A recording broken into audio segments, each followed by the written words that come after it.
ರೈತರ ಸತತ ಹೋರಾಟದಿಂದ ಸರ್ಕಾರ ಎಚ್ಚೆತ್ತುಕೊಂಡಿದೆ. ಮೆಕ್ಕೆಜೋಳ ಖರೀದಿ ಪ್ರಮಾಣ ಹೆಚ್ಚಳಕ್ಕೆ ಸರ್ಕಾರ ಕೊನೆಗೂ ನಿರ್ಧಾರವನ್ನು ಮಾಡಿದೆ. ಸತತ ಹೋರಾಟದಿಂದ ರೈತರಿಗೆ ಈಗ ಗುಡ್ ನ್ಯೂಸ್ ಸಿಕ್ಕಿರುವಂತದ್ದು. ಮೆಕ್ಕೆಜೋಳ ಖರೀದಿ ಪ್ರಮಾಣ ಹೆಚ್ಚಳಕ್ಕೆ ಸರ್ಕಾರ ನಿರ್ಧಾರ ಮಾಡಿದೆ. 20 ಕ್ವಿಂಟಲ್ ಬದಲು 50 ಕ್ವಿಂಟಲ್ ಖರೀದಿಗೆ ನಿರ್ಧಾರ ಮಾಡಿರುವಂತದ್ದು ರಾಜ್ಯ ಸರ್ಕಾರ. ಹಿಂದೆ ಖರೀದಿ ಮಾಡ್ತಾ ಇತ್ತು, ಅದಾದ್ಮೇಲೆ 20 ಕ್ವಿಂಟಲ್ಗೆ ನಿಗದಿ ಮಾಡಿತ್ತು. ಈಗ 20 ಕ್ವಿಂಟಲ್ ಇಂದ 50 ಕ್ವಿಂಟಲ್ ಖರೀದಿಗೆ ಒಬ್ಬ ರೈತನಿಂದ ಖರೀದಿಗೆ ಆದೇಶವನ್ನ ಹೊರಡಿಸಿರುವಂತದ್ದು. ರೈತರ ಸಮಸ್ಯೆ ಬಗ್ಗೆ ನಿರಂತರ ವರದಿಯನ್ನ ಮಾಡಿತ್ತು ನಿಮ್ಮ ನ್ಯೂಸ್ 18 ಕನ್ನಡ. ಇದು ನ್ಯೂಸ್ 18 ಕನ್ನಡ ಸತತ ವರದಿಯ ಫಲಶ್ರುತಿ. ಸತತವಾಗಿ ರೈತರು ಹೋರಾಟವನ್ನ ಮಾಡ್ತಾ ಬಂದಿದ್ರು. ಖರೀದಿ ಕೇಂದ್ರ ಆರಂಭ ಆಗಬೇಕು, ಖರೀದಿ ಕೇಂದ್ರದ ಜೊತೆಗೆ ಮಿನಿಮಮ್ 20 ಕ್ವಿಂಟಲ್ ಆದ್ರೂ ನಮ್ಮಿಂದ ಖರೀದಿ ಮಾಡಬೇಕು ಅಂತ ಒಂದು ಆಗ್ರಹ ಮಾಡಿದ್ರು. 20 ಕ್ವಿಂಟಲ್ ಖರೀದಿಗೆ ಸರ್ಕಾರ ಓಕೆ ಅಂದಿತ್ತು. ಈಗ ತಲಾ ಒಬ್ಬ ರೈತನಿಂದ 50 ಕ್ವಿಂಟಲ್ ಮೆಕ್ಕೆಜೋಳ ಖರೀದಿಗೆ ಸರ್ಕಾರ ಮುಂದಾಗಿದೆ. ಇದು ನ್ಯೂಸ್ 18 ಕನ್ನಡದ ವರದಿಯ ಫಲಶ್ರುತಿ. ಇದರ ಬಗ್ಗೆ ಹೆಚ್ಚಿನ ಡೀಟೇಲ್ಸ್ ನೀಡ್ತಾರೆ ನಮ್ಮ ಪ್ರತಿನಿಧಿ ನಾಗರಾಜ್. ದೂರವಾಣಿ ಸಂಪರ್ಕದಲ್ಲಿ ಜಾಯಿನ್ ಆಗಿದ್ದಾರೆ. ಎಸ್ ನಾಗರಾಜ್, ಸದ್ಯಕ್ಕೆ ಫೈನಲಿ ಈಗ 50 ಕ್ವಿಂಟಲ್ ಒಬ್ಬ ರೈತನಿಂದ ಖರೀದಿ ಮಾಡೋದಕ್ಕೆ ಮೆಕ್ಕೆಜೋಳವನ್ನ ರಾಜ್ಯ ಸರ್ಕಾರ ಸಮ್ಮತಿಯನ್ನ ಕೊಟ್ಟಿದೆ. ಸದ್ಯಕ್ಕೆ ಈ ಒಂದು ಆದೇಶ ಯಾವತ್ತಿಂದ ಚಾಲ್ತಿಯಲ್ಲಿರುತ್ತೆ ಅಂತ? ಪ್ರಮುಖವಾಗಿ ಧನುಶ್ರೀ ಕೂಡ ಮೆಕ್ಕೆಜೋಳ ಹೋರಾಟ ಕೂಡ ಯಾವ ರೀತಿಯಾಗಿ ಕಬ್ಬು ಬೆಳೆಗಾರರ ಹೋರಾಟ ಇತ್ತು ಅದೇ ರೀತಿ ತೀವ್ರವಾದಂತಹ ಸ್ವರೂಪವನ್ನು ಕೂಡ ಪಡ್ಕೊಂಡಿತ್ತು. ಇದರಿಂದ ಎಚ್ಚೆತ್ತುಕೊಂಡಿರ್ತಕ್ಕಂಥ ಸರ್ಕಾರ ಮೊದಲಿನಿಂದಲೂ ಕೂಡಲೇ ನಾವು ಖರೀದಿ ಕೇಂದ್ರಗಳನ್ನ ಓಪನ್ ಮಾಡ್ತೇವೆ ಅಂತ ಹೇಳಿದ್ರು. ಆ ಬಳಿಕವಾಗಿ ತಲಾ ಒಬ್ಬ ರೈತನಿಂದ 5 ಕ್ವಿಂಟಲ್ ಮಾತ್ರ ನಾವು ಮೆಕ್ಕೆಜೋಳವನ್ನ ಖರೀದಿ ಮಾಡ್ತೀನಿ ಅಂತ ಹೇಳಿದ್ರು. ಅದಾದ ಬಳಿಕ ಕೂಡ ರೈತರ ಜೊತೆ ಸಂಧಾನ ಸಭೆಗಳನ್ನ ಮಾಡಿದ್ರು. ಇದ್ಯಾವುದೇ ಸಭೆಗೆ ಕೂಡ ರೈತರು ಕ್ಯಾರೆ ಅನ್ನಲಿಲ್ಲ. ತಮ್ಮ ಹೋರಾಟವನ್ನ ಕೂಡ ಅಹೋರಾತ್ರವಾಗಿ ಮುಂದುವರಿಸಿಕೊಂಡು ಬಂದ್ರು. ಆ ಬಳಿಕವಾಗಿ ಸರ್ಕಾರ ಮತ್ತೊಂದು ಸುತ್ತಿನ ಸಭೆಯನ್ನ ನಡೆಸ್ಕೊಂಡು ಬಂದು 20 ಕ್ವಿಂಟಲ್ಗಳನ್ನ ನಾವು ಒಬ್ಬ ರೈತನಿಂದ ನಾವು ಮೆಕ್ಕೆಜೋಳವನ್ನ ಖರೀದಿ ಮಾಡ್ತೇವೆ ಅಂತ ಹೇಳಿದ್ರು. ಇದಾದ ಬಳಿಕ ಕೂಡ ಸರ್ಕಾರದ ಆದೇಶವನ್ನೇ ಸುಟ್ಟು ಹಾವೇರಿ ಜಿಲ್ಲೆಯಲ್ಲಿ ಕೂಡ ಬೃಹತ್ ಆದಂತ ಪ್ರತಿಭಟನೆ ಮಾಡಿದ್ರು. ಯಾವುದೇ ಕಾರಣಕ್ಕೂ ನಾವು ಇದನ್ನ ಒಪ್ಪುವುದಿಲ್ಲ, ಹಾಗಾಗಿ ನಾವು 8ನೇ ತಾರೀಕು ರಾಷ್ಟ್ರೀಯ ಹೆದ್ದಾರಿ ಬಂದ್ ಅನ್ನ ಕರೆ ಕೊಟ್ಟಿದ್ದಾವೆ. ಹೆದ್ದಾರಿ ಮೇಲೆ 5,000ಕ್ಕಿಂತ ಹೆಚ್ಚು ನಾವು ರೈತರು ಸೇರ್ಕೊಂಡು ರಾಜ್ಯ ಸರ್ಕಾರ ಮತ್ತು ಕೇಂದ್ರ ಸರ್ಕಾರದ ವಿರುದ್ಧ ಪ್ರತಿಭಟನೆ ಮಾಡ್ತೇವೆ ಅಂತ ಹೇಳಿ ಕೂಡ ಖಡಕ್ ಆದಂತ ಎಚ್ಚರಿಕೆಯನ್ನು ಕೊಟ್ಟರು. ಈಗ ನಾಳೆ ಕೂಡ ಪ್ರತಿಭಟನೆ ಕೂಡ ಎಲ್ಲಾ ರೀತಿಯಾದಂತಹ ಸಿದ್ಧತೆಗಳನ್ನ ಕೂಡ ರೈತರು ಮಾಡ್ಕೊಂಡಿದ್ರು. ಆದ್ರೆ ನಿನ್ನೆ ಕೂಡ ಪೊಲೀಸ್ ಇಲಾಖೆ ಮತ್ತು ಜಿಲ್ಲಾಡಳಿತದ ಜೊತೆ ಸತತವಾಗಿ ಸಭೆಯನ್ನ ಮಾಡಿದಂತ ಸಂದರ್ಭದಲ್ಲಿ ರೈತರು ಕೂಡ ಯಾವುದೇ ಕಾರಣಕ್ಕೂ ಸರ್ಕಾರದ ಒಪ್ಪಿಗೆಗೆ ಮಾತ್ರ ಒಪ್ಪಲೇ ಇಲ್ಲ. ಕನಿಷ್ಠ ಪಕ್ಷ ನೀವು 50 ಕ್ವಿಂಟಲ್ ಆದ್ರೂ ಒಬ್ಬ ರೈತನಿಂದ ಮೆಕ್ಕೆಜೋಳವನ್ನ ಖರೀದಿ ಮಾಡಿದ್ರೆ ಮಾತ್ರ ನಾವು ಈ ಒಂದು ಹೋರಾಟವನ್ನ ಹಿಂಪಡೆದುಕೊಳ್ತೇವೆ ಎಂಬ ಮಾತನಾಡಿದ್ರು. ಒಂದ್ ಕಡೆ ಚಳಿಗಾಲದ ಅಧಿವೇಶನ ಆರಂಭವಾಗ್ತದೆ, ಹಾಗಾಗಿ ರೈತರ ಈ ಮೆಕ್ಕೆಜೋಳ ಹೋರಾಟ ಮತ್ತಷ್ಟು ತೀವ್ರತೆಯಂತ ಪಡೆದುಕೊಳ್ಳುವಂತ ಸಾಧ್ಯತೆ ಇದೆ ಎಂಬುದು ಕೂಡ ಮನವರಿಕೆ ಮಾಡ್ಕೊಂಡಿರ್ತಕ್ಕಂಥ ಈಗ ಒಬ್ಬ ರೈತನಿಂದ ನಾವು 50 ಕ್ವಿಂಟಲ್ ಮೆಕ್ಕೆಜೋಳವನ್ನ ಖರೀದಿ ಮಾಡ್ತೇವೆ ಅಂತ ಹೇಳಿ ಕೂಡ ಈಗ ಆದೇಶವನ್ನ ಕೂಡ ಈಗಾಗಲೇ ಜಾರಿ ಮಾಡಿರ್ತಕ್ಕಂಥದ್ದು. ಈ ಆದೇಶದಿಂದ ಕೂಡ ಅಹೋರಾತ್ರಿಯಾಗಿ ಧರಣಿಯನ್ನ ಮಾಡಿರ್ತಕ್ಕಂಥ ಮೆಕ್ಕೆಜೋಳ ಬೆಳೆಗಾರರಿಗೆ ಕೂಡ ಒಂದ್ ರೀತಿಯಾದಂತಹ ಸಂತಸವನ್ನ ತಂದು ಕೊಟ್ಟಿದೆ. ಮತ್ತು ಇದರ ಬೆನ್ನೆಲುಬಾಗಿ ರೈತರ ಪರವಾಗಿ ನ್ಯೂಸ್ 18 ಕೂಡ ಸತತವಾದಂತಹ ವರದಿಗಳನ್ನ ಮಾಡ್ಕೊಂಡು ಬಂತು. ಯಾಕಂತ ಹೇಳಿದ್ರೆ ಈ ಭಾಗದಲ್ಲಿ ಸಾಕಷ್ಟು ಪ್ರಮಾಣದಲ್ಲಿ ಕೂಡ ಮೆಕ್ಕೆಜೋಳವನ್ನ ಬೆಳೆದಿದ್ದಾರೆ. ಹೀಗಾಗಿ ನೀವು ಒಬ್ಬ ರೈತನಿಂದ 5 ಕ್ವಿಂಟಲ್ ಮೆಕ್ಕೆಜೋಳ ಅಥವಾ 20 ಕ್ವಿಂಟಲ್ ಮೆಕ್ಕೆಜೋಳವನ್ನ ಖರೀದಿ ಮಾಡಿದಂತ ಸಂದರ್ಭದಲ್ಲಿ ಉಳಿದಂತ ಮೆಕ್ಕೆಜೋಳವನ್ನ ರೈತರು ಏನ್ ಮಾಡ್ಬೇಕೆನ್ನುವ ಪ್ರಶ್ನೆ ಕೂಡ ಸದ್ಯಕ್ಕೆ ಉಲ್ಬಣಗೊಂಡಿತ್ತು. ಹೀಗಾಗಿ ರಾಜ್ಯ ಸರ್ಕಾರ ಇವೆಲ್ಲವನ್ನ ಕೂಡ ಈಗಾಗಲೇ ಮನವರಿಕೆ ಮಾಡಿಕೊಂಡು ಈ ಸದ್ಯ ಈಗ 50 ಕ್ವಿಂಟಲ್ ಮೆಕ್ಕೆಜೋಳವನ್ನ ಖರೀದಿ ಮಾಡ್ಲಿಕ್ಕೆ ಮುಂದಾಗಿರ್ತಕ್ಕಂಥದ್ದು.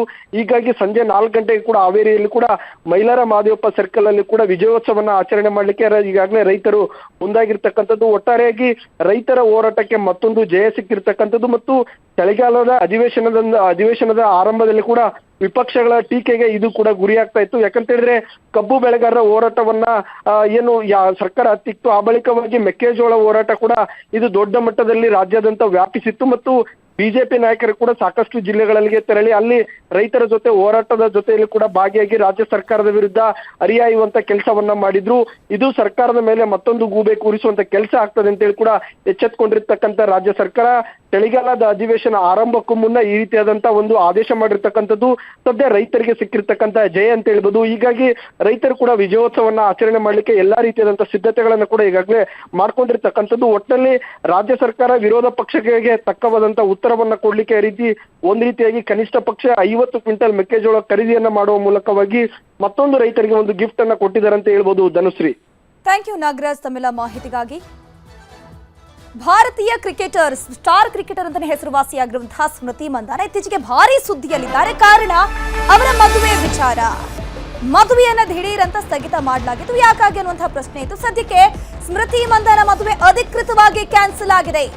ಕ್ಯಾನ್ಸಲ್ ಬಗ್ಗೆ ಜಾಲತಾಣದಲ್ಲಿ ಅಧಿಕೃತವಾಗಿ ಘೋಷಣೆಯನ್ನ ಮಾಡಿದ್ದಾರೆ ಖುದ್ದು ಸ್ಮೃತಿ ಮಂದನ. ಪಲಾಶ್ ಜೊತೆ ನನ್ನ ಮದುವೆ ಮುಗಿದ ಅಧ್ಯಾಯ ಅಂತವರು ಇನ್ಸ್ಟಾಗ್ರಾಂನಲ್ಲಿ ಪೋಸ್ಟ್ ಮಾಡೋ ಮೂಲಕ ಇದಕ್ಕೊಂದು ತೆರೆ ಎಳೆದಿದ್ದಾರೆ. ಒಂದಷ್ಟು ಊಹಾಪೋಹಗಳಿಗೆ ನನ್ನ ಮುಂದಿನ ಹಾದಿಯನ್ನ ನಾನು ನೋಡ್ಕೊಳ್ತೀನಿ ಹೀಗಂತ ಸೋಷಿಯಲ್ ಮೀಡಿಯಾದಲ್ಲಿ ಸ್ಮೃತಿ ಮಂದನ ಪೋಸ್ಟ್ ಅನ್ನ ಹಾಕಿದ್ದಾರೆ. ಪಲಾಶ್ರಿಂದಲೂ ಕೂಡ ಬ್ರೇಕಪ್ ಬಗ್ಗೆ ಸ್ಪಷ್ಟನೆ ಸಿಕ್ಕಿದೆ. ಮದುವೆ ಮುರಿದ ಖಾಸಗಿ ವಿಷಯವನ್ನ ಯಾರೂ ಕೂಡ ಚರ್ಚೆ ಮಾಡಕ್ ಹೋಗಬೇಡಿ, ಟ್ರೋಲ್ ಮಾಡಬೇಡಿ. ನವೆಂಬರ್ 23ಕ್ಕೆ ಮದುವೆ ಫಿಕ್ಸ್ ಆಗಿತ್ತು. ಆದ್ರೆ ಅಂದೇ ಮಂದನ ತಂದೆಗೆ ಹೃದಯಾಘಾತವಾಗಿತ್ತು ಅಂತ ಮದುವೆಯನ್ನ ಮುಂದೂಡಿದ್ರು ಅನ್ನುವಂಥ ವದಂತಿಗಳು ಒಂದ್ ಕಡೆ ಇತ್ತು. ಇನ್ನೊಂದ್ ಕಡೆ ಪಲಾಶ್ಗೂ ಕೂಡ ಏನೋ ಒಂದು ಬೇರೆಯವರ ಜೊತೆ ಕಾಂಟ್ಯಾಕ್ಟ್ ಇತ್ತು, ಲವ್ ಇತ್ತು ಅನ್ನುವಂಥ ವಿಚಾರ ಕೂಡ ಒಂದ್ ಕಡೆ ಹಲ್ಚಲ್ ಎಬ್ಬಿಸಿತ್ತು. ಸದ್ಯಕ್ಕೆ ಇದಕ್ಕೆ ಸ್ಪಷ್ಟನೆಯನ್ನು ಇನ್ನೂ ಕೂಡ ಕೊಟ್ಟಿಲ್ಲ. ಬದಲಾಗಿ ಅಫಿಷಿಯಲಿ ಮದುವೆ ಕ್ಯಾನ್ಸಲ್ ಆಗಿದೆ ಅನ್ನುವಂಥ ವಿಚಾರಕ್ಕೆ ಸಂಬಂಧಪಟ್ಟಂತೆ ಸ್ಮೃತಿ ಮತ್ತೆ ಪಲಾಶ್ ಇಬ್ರು ಕೂಡ ಇನ್ಸ್ಟಾಗ್ರಾಂನಲ್ಲಿ ಪೋಸ್ಟ್ ಹಾಕೋ ಮೂಲಕ ಸ್ಪಷ್ಟನೆ ಕೊಟ್ಟಿದ್ದಾರೆ. ಸದ್ಯಕ್ಕೆ ಅವರ ತಂದೆಗೆ ಹೃದಯಾಘಾತ ಆಗಿತ್ತು, ಹಾಗಾಗಿ ಮದುವೆ ಕ್ಯಾನ್ಸಲ್ ಆಯಿತು ಅಂತ ಒಂದು ಊಹಾಪೋಹ ಒಂದ್ ಕಡೆ ಇದ್ರೆ, ಇನ್ನೊಂದ್ ಕಡೆ ಬೇರೆ ಬೇರೆ ವಿಚಾರಗಳು ಕೂಡ ಚರ್ಚೆಗೆ ಗ್ರಾಸ ಆಗ್ತಾ ಇತ್ತು. ಸದ್ಯಕ್ಕೆ ಅದಕ್ಕೆಲ್ಲ ಫುಲ್ ಸ್ಟಾಪ್ ಇಟ್ಟಿಲ್ಲ. ಬದಲಾಗಿ ಮದುವೆ ಅಧಿಕೃತವಾಗಿ ಕ್ಯಾನ್ಸಲ್ ಆಗಿದೆ, ನನ್ನ ಫ್ಯೂಚರ್ ಏನಿದ್ರು ನಾನು ಮುಂದೆ ನೋಡ್ಕೊಳ್ತೀನಿ ಅಂತ ಸ್ಮೃತಿ ಮಂದನ ಪೋಸ್ಟ್ ಅನ್ನ ಹಾಕಿದ್ದಾರೆ. ಇದರ ಬಗ್ಗೆ ಹೆಚ್ಚಿನ ಡೀಟೇಲ್ಸ್ ನೀಡ್ತಾರೆ ನಮ್ಮ ನ್ಯೂಸ್ ಎಡಿಟರ್ ಆಗಿರುವಂತಹ ಡಾಕ್ಟರ್ ರಮೇಶ್ ಕುಮಾರ್ ಲೈವ್ ನಲ್ಲಿ ಜಾಯ್ನ್ ಆಗಿದ್ದಾರೆ. ಎಸ್ ರಮೇಶ್, ಸದ್ಯಕ್ಕೆ ಸ್ಮೃತಿ ಮಂದನ ಮದುವೆ ಕ್ಯಾನ್ಸಲ್ ಆಗಿದೆ ಅಂತ ಹೇಳಿದ್ದಾರೆ. ಸದ್ಯಕ್ಕೆ ಅಫಿಷಿಯಲ್ ಆಗಿ ಕಾರಣ ಏನಾದರೂ ತಿಳಿದು ಬಂದಿದೆಯಾ ಹೇಗೆ ಅಂತ? ಧನುಶ್ರೀ ಏನು ನವೆಂಬರ್ 23ಕ್ಕೆ ಸಾಂಗ್ಲಿಯಲ್ಲಿ ಮದುವೆ ನಡಿಬೇಕಿತ್ತು. ಮದುವೆ ನಡೆಯೋ ಟೈಮಲ್ಲಿ ಮುಹೂರ್ತ ನಡೆಯೋ ಟೈಮಲ್ಲಿ ಸ್ಮೃತಿ ಮಂದನ ತಂದೆ ಶ್ರೀನಿವಾಸ್ ಅವರಿಗೆ ಹಾರ್ಟ್ ಅಟ್ಯಾಕ್ ಆಗಿದೆ ಅಂತ ಒಂದು ಸುದ್ದಿ ಬಂತು. ತಕ್ಷಣಕ್ಕೆ ಅವ್ರನ್ನ ICUಗೆ ಅಡ್ಮಿಟ್ ಮಾಡಿದ್ರು. ಆ ಟೈಮಲ್ಲಿ ಮದುವೆನ ಸದ್ಯಕ್ಕೆ ಪೋಸ್ಟ್ಪೋನ್ ಅಂದರೆ ಮದುವೆ ಮುಂದೂಡೋಣ, ಈ ಪರಿಸ್ಥಿತಿಯಲ್ಲಿ ತಂದೆಗೆ ಹುಷಾರಿರೋ ಟೈಮಲ್ಲಿ ನಾವು ಮದುವೆಯನ್ನು ನಡೆಸಕ್ಕಂಥದ್ದು ಬೇಡ, ಮುಂದೆ ಯಾವುದಾದ್ರೂ ಒಂದು ನೆಕ್ಸ್ಟ್ ಡೇಟಲ್ಲಿ ಮದುವೆ ಮಾಡೋಣ ಅಂತ ಸ್ಮೃತಿ ಮಂದನ ಕುಟುಂಬ ಮತ್ತು ಏನು ಪಲಾಶ್ ಮಚ್ಚಲ್ ಇದ್ದಾರೆ ಅವ್ರ ಫ್ಯಾಮಿಲಿ ಡಿಸೈಡ್ ಮಾಡ್ತಂತ ಮಾಧ್ಯಮಗಳಿಗೆ ಒಂದು ಮಾಹಿತಿ ಬಂತು. ಸೊ ಆ ಮಾಧ್ಯಮಗಳಿಗೆ ಮಾಹಿತಿ ಬಂದ ಸ್ವಲ್ಪ ದಿನದಲ್ಲಿ ಒಂದಿಷ್ಟು ಗುಸುಗುಸುಗಳು ಶುರುವಾಯಿತು. ನಿಜವಾಗ್ಲೂ ಶ್ರೀನಿವಾಸ್ ಸ್ಮೃತಿ ಮಂದನ ತಂದೆ ಶ್ರೀನಿವಾಸ್ ಹಾರ್ಟ್ ಅಟ್ಯಾಕ್ ಆಗಿದೆಯಾ, ಮದುವೆ ಇದ್ದಕ್ಕಿದ್ದಂಗೆ ಬ್ರೇಕಪ್ ಯಾಕೆ ಆಯಿತು, ಅದು ಮುಹೂರ್ತ ಟೈಮಲ್ಲಿ ಯಾಕಿಂಗ್ ಬ್ರೇಕಪ್ ಆಯಿತು ಅಂದಾಗ ಕೆಲವು ಮಾಧ್ಯಮಗಳಲ್ಲಿ ಸುದ್ದಿ ಬಂತು. ಏನು ಮಚ್ಚಾಲ್ ಇದ್ದಾರೆ, ಅವರಿಗೆ ಬೇರೆ ಒಂದು ಹುಡುಗಿ ಜೊತೆ ಅಫೈರ್ ಇತ್ತು, ಅದು ಈ ವಿಷಯ ಸ್ಮೃತಿ ಮಂದನ ಮತ್ತು ಅವರ ಫ್ಯಾಮಿಲಿಗೆ ಗೊತ್ತಾಯಿತು. ಆ ಕಾರಣಕ್ಕೆ ಮದುವೆ ಮುರಿದೋಯ್ತಕ್ಕಂಥದ್ದು ಕೆಲವು ಮಾಧ್ಯಮಗಳಲ್ಲಿ ಮತ್ತು ಸೋಷಿಯಲ್ ಮೀಡಿಯಾಗಳಲ್ಲಿ ದೊಡ್ಡ ಸುದ್ದಿ ಆಯಿತು. ಅದಾದ ನಂತರ ಅವರ ಖಾಸಗಿ ವಿಷಯಗಳು ಸಾಕಷ್ಟು ಸೋಷಿಯಲ್ ಮೀಡಿಯಾದಲ್ಲಿ ಚರ್ಚೆ ಆಗಿ ಶುರುವಾಯಿತು. ಒಂದು ಪ್ರೆಸ್ ಮೀಟಲ್ಲಿ ಅವ್ರು ಕಾಣಿಸ್ಕೊಂಡ್ರು, ಮತ್ತು ಅದಕ್ಕೂ ಮೊದಲು ಅಥವಾ ನಂತರ ಶೂಟ್ ಆಗಿರ್ತಕ್ಕಂಥ ಒಂದು ಅಡ್ವರ್ಟೈಸ್ಮೆಂಟಲ್ಲಿ ಸ್ಮೃತಿ ಮಂದನ ಕಾಣಿಸ್ತಾರೆ. ಅದರಲ್ಲಿ ಆಕೆಯ ಎಂಗೇಜ್ಮೆಂಟ್ ರಿಂಗ್ ಕಾಣಲ್ಲ. ಆವಾಗ ಒಂದಿಷ್ಟು ಸೋಷಿಯಲ್ ಮೀಡಿಯಾದಲ್ಲಿ ಅಭಿಮಾನಿಗಳು ಪ್ರಶ್ನೆ ಎತ್ತಿದ್ರು, ಎಲ್ಲಿ ಸ್ಮೃತಿ ಮಂದನಗೆ ಎಂಗೇಜ್ಮೆಂಟ್ ಆಗಿದೆ, ರಿಂಗೇ ಕಾಣಿಸ್ತಿಲ್ವಲ್ಲ, ಈ ಥರದ್ದೆಲ್ಲ ಪ್ರಶ್ನೆಗಳು ಶುರುವಾಯಿತು. ಅಂದರೆ ಅವರಿಬ್ಬರ ಮದುವೆ ಮತ್ತು ಎಂಗೇಜ್ಮೆಂಟ್ ಆಗಿದ್ದು ಮತ್ತು ಮದುವೆ ಬ್ರೇಕಪ್ ಆದ ಬಗ್ಗೆ ಸಾಕಷ್ಟು ಅನುಮಾನಗಳು, ಚರ್ಚೆಗಳು ಶುರುವಾಯಿತು ಅವರ ಅಭಿಮಾನಿಗಳಿರ್ಬೋದು. ಯಾಕೆಂದರೆ ಮ್ಯೂಸಿಕ್ ಕಂಪೋಸರ್ ಅಂದಾಗ ಆತನಿಗೂ ದೊಡ್ಡ ಮಟ್ಟದ ಅಭಿಮಾನಿಗಳಿದ್ರು, ಮತ್ತು ಈಕೆ ವೈಸ್ ಕ್ಯಾಪ್ಟನ್ ವುಮೆನ್ ಟೀಮ್ದು. ಹೀಗಾಗಿ ಸಾಕಷ್ಟು ಅಭಿಮಾನಿಗಳು ಇರ್ತಕ್ಕಂಥವ್ರಿಗೆ ಒಂದಿಷ್ಟು, ಯಾಕೆಂದರೆ ಅವರು ಫ್ಯಾನ್ಸ್ ನಡುವೆ ಇರ್ತಕ್ಕಂಥದ್ದು ಒಂದು ಸೆಲೆಬ್ರಿಟಿಗಳು, ಹೀಗಾಗಿ ದೊಡ್ಡ ಚರ್ಚೆ ಶುರುವಾಯಿತು ಸೋಷಿಯಲ್ ಮೀಡಿಯಾಗಳಲ್ಲಿ. ಹೀಗಾಗಿ ಅವರು ಅವತ್ತು ಹೇಳ್ತಾಯಿದ್ರು, ನಮ್ಮ ಖಾಸಗಿತನವನ್ನು ಒಂದಿಷ್ಟು ಯಾರು ಚರ್ಚೆ ಮಾಡಬೇಡಿ ಸೋಷಿಯಲ್ ಮೀಡಿಯಾಗಳು ಅಲ್ಲಿ ಇಲ್ಲಿ ಮಾತಾಡೋದಂಥದ್ದು, ನಮ್ಮ ಎರಡೂ ಫ್ಯಾಮಿಲಿಗಳ ಒಂದಿಷ್ಟು ಪ್ರೈವೇಸಿ ಇರಲಿ, ಯಾರು ಕೂಡ ಈ ರೀತಿ ಸೋಷಿಯಲ್ ಮೀಡಿಯಾಗಳಲ್ಲಿ ಚರ್ಚೆ ಮಾಡಬೇಡಿ ಅಂತಕ್ಕಂಥದ್ದನ್ನು ಅವರು ಮನವಿ ಮಾಡಿದರು. ಅದಾದ ನಂತರ ಹಾಗೆ ಒಂದಿಷ್ಟು ತಣ್ಣಗಾಗಿತ್ತು. ಕಳೆದ ಒಂದು 4-5 ದಿನಗಳಿಂದ, ಒಂದು ವಾರದಿಂದ ಈ ವಿಷಯಗಳು ಸೋಷಿಯಲ್ ಮೀಡಿಯಾದಲ್ಲಿ ಅಷ್ಟು ಚರ್ಚೆ ಆಗ್ತಿರಲಿಲ್ಲ.